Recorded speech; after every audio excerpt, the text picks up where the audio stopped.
Hello friends, I am Chevee. Welcome to my shed. How are you today? How's life in your world? How's things where you are? I hope it's all great and fantastic and wonderful. And today, I'm finally going to introduce you to Narrow Gauge Appalachia.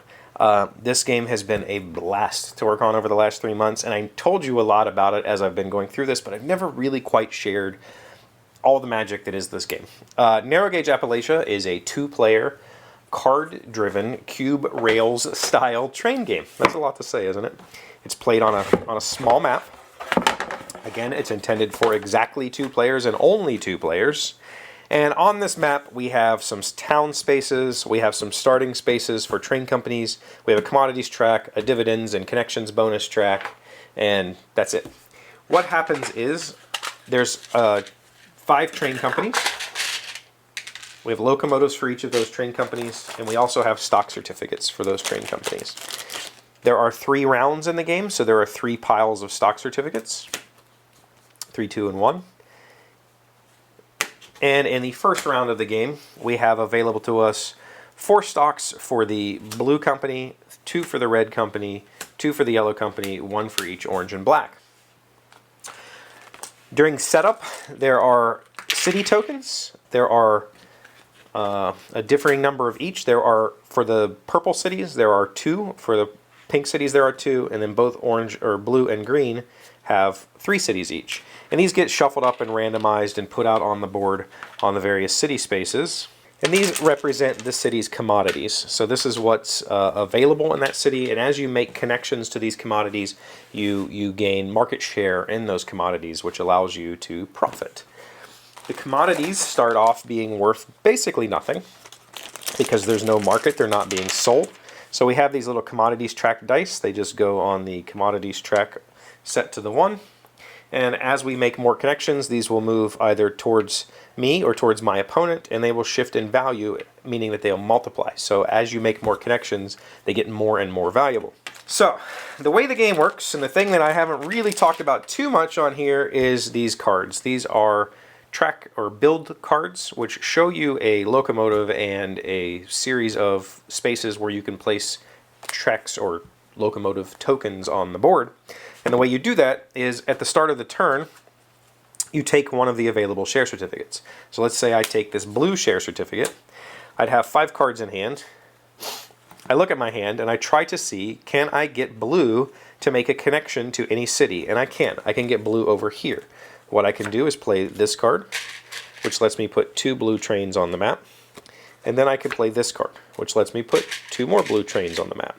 The way these cards work is this black hex represents any hex on the board that contains a train of that color. So at the start of the game, I had to start here because there's only 1 blue train on the board. So this hex represents this blue train, and then I placed new trains out based on, you know, the 2 white ones.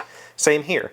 I could choose any hex on the board that has a train. So I could have chosen this one and put trains this way, or I could have even chosen this one and just skipped this space and put a train here, but instead I chose this space to be my starting space and placed some trains. Once that happens, we now have blue is in the green. Blue made a connection, so it makes blue slightly more valuable. And the green commodity now moves to my favor. The green commodity, or the blue commodity, now moves to my favor because there's 1 green connection. If there was a second green connection later on, say I made a connection down here like this, then it would shift to me again, and also the dice would roll to 2. So it's now worth 2 connections to me. This is a multiplier, essentially, which means that when this commodity pays out, I will get 2 times whatever the value is. So at the end of the round, if this dice is in this position, I would make $4. 2 times 2 is 4. Hope that makes sense. There are a few special issues with the tiles on the board. For instance, water. Playing in water costs you $2, so you'd have to pay $2 from your personal money. And playing into difficult terrain, if you do that, you can only play 1 card per turn. I don't think I mentioned it just a second ago. You're allowed to play 2 cards per turn. If you play into difficult terrain, you're only allowed to play 1 card that turn, unless you choose to flip your build token. If you flip your build token, you're allowed to play 2 cards in that turn, but on your following turn, you're only allowed to play 1 card. So after you've taken the next turn, you'll flip this back over and you're allowed to play 2 cards a turn again. So we continue taking turns back and forth, taking a share certificate, placing trains on the board, until there's only 2 certificates remaining. We discard those and then we pay dividends. Dividends are paid out based on the number of connections that each train made and the number of certificates that you have in majority. So whoever has the most is going to get a payout. Whoever has the least doesn't get anything, at least for the connections bonus. The commodities market pays out. Each of these will pay whatever the die value is times their current row, and that's the money for the round. I did forget to mention that when you make a connection, you immediately get a connection bonus. So this blue train made the first blue connection. It's worth $2, so I'd immediately get $2 for making that connection. When I make the second connection, this bumps up. It's now worth $4, so I would get $4 for that connection. We do that over the course of 3 rounds, and at the end, whoever has the most points wins. There's one other small factor, and that is that there are contract cards. And contract cards are special powers that players bid on to start the round. So at the start of the round, there'll be 3 of these out. Players make a secret bid to see who goes first. Whoever goes first gets to take one of these cards first, and then whoever goes second takes one, assuming that they bid more than the printed value. If you bid less than these printed values, you can't take a card. And these do all sorts of interesting things, like let you ignore occupied penalties. By the way, if you place a train on an occupied space, say I placed an orange train here, that would cost me $1, right? So I could ignore that penalty with the engineer card, or I could ignore water penalties, or I could place an extra. I could play an extra track card once and place trains on the board for any company. Really helps you, ramp up certain companies' valuation by playing that card. So this is narrow gauge. I've had a blast working on this.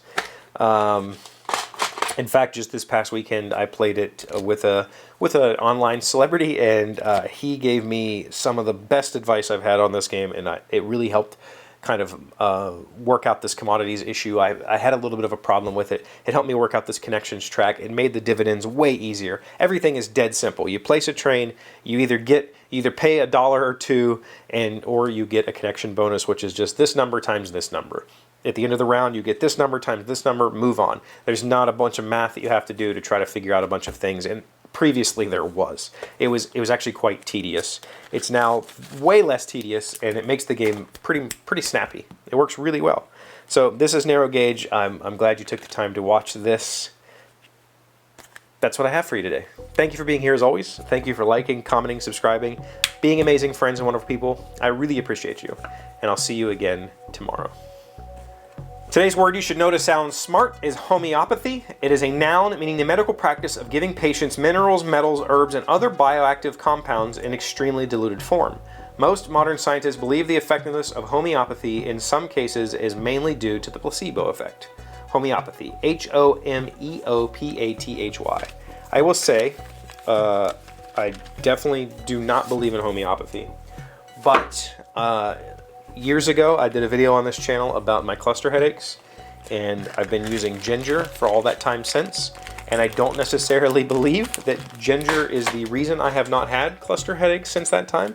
Maybe it's placebo, but the answer is, but the reality is, I don't care. I don't have cluster headaches anymore, and that is wonderful.